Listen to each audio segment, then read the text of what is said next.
Hi, ഇതെൻ്റെ പണിപ്പുരയാണ്. ഇവിടെ എൻ്റെ വർക്കുകളൊക്കെ ഇവിടെയാണ് നടക്കാറ്.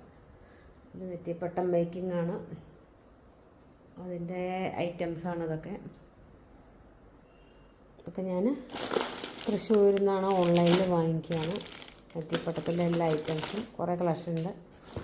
കുറച്ച് നൂലും കാര്യങ്ങളൊക്കെ ഇനി വേറെ ഇരിക്കുന്നുണ്ട്. പിന്നെ ഇതെൻ്റെ ആർട്ട് റൂമാണ്, ഡൈനിങ് റൂമാണ്. പക്ഷേ അപ്പം ഞങ്ങൾ മാത്രമേ ഉള്ളൂ വീട്ടിൽ. അപ്പം പിന്നെ ഇതാണ് എൻ്റെ വർക്ക് സ്പേസ്. സാധനങ്ങളൊക്കെ ഇങ്ങനെ വെച്ചിരിക്കുകയാണ്. പെയിൻറ്റുകളും സാധനങ്ങളും എല്ലാം ഉണ്ട്. ഇതെനിക്ക് കിട്ടിയ, ഞാനൊരു സ്ഥലത്ത് പോയി പങ്കെടുത്തപ്പോൾ ആർട്ട് വർക്കിൻ്റെ ഒക്കെ കൊണ്ടുപോയി വെച്ചപ്പോൾ കിട്ടിയൊരു ഇതാണ്, മൊമെൻ്റോ ആണ്. അപ്പോൾ ഇതാണ് നമ്മുടെ സ്ഥലം.